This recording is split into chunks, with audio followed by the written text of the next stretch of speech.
Проект программы социально-экономичного развития Аршанского района и комплексный план развития разглядели удзельники чаргового пасяджэння Президиума Совета Министров. Премьер-министр Беларуси Андрей Кобяков адзначыў, что ситуация на прадпрыемствах рэгіёну паляпшаецца, у тым ліку і на праблемных. Выход прадпрыемстваў района на прыбытковую работу – прамое доручение президента краіны. Пад асаблівым контролем рэгіёна і ва ўрадзе. Тэму працягне Віктор Праеш. Реализация программы социально-экономичного развития Аршанского района пачалася з доручения президента краіны еще ў красавіку. Першачарговымі задачамі стали повышение эффективности гаспадарчай дзейнасці прадпрыемстваў и вызначэнне кропак росту сельскай гаспадаркі и промысловости.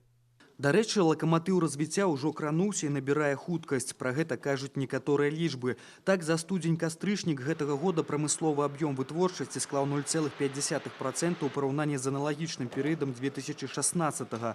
Павялічыўся экспарт, ёсць станоўчыя зрухі і ў сельскай гаспадарцы, вырасла сярэдняя заработная плата. У раёне ідзе будаўніцтва новых аб'ектаў. Мы ждем открытия больницы, люди ждут.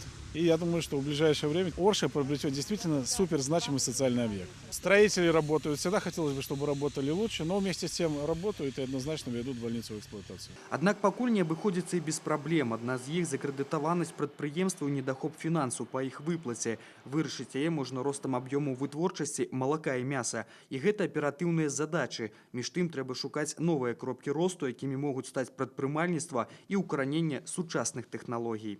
Праблемы вызначаны і пачынаць вырашацца. Перад мясцовымі ўладамі зараз стаіць задача сістэматызаваць работу сельскай гаспадаркі і прамысловасці. А гэта дазволіць праз 3 гады да 2020 года пераўтварыць Аршаншчыну ў рэгіён апераджальнага развіцця. Віктор Праліч, Александр Прыстаўка, навіны Орша.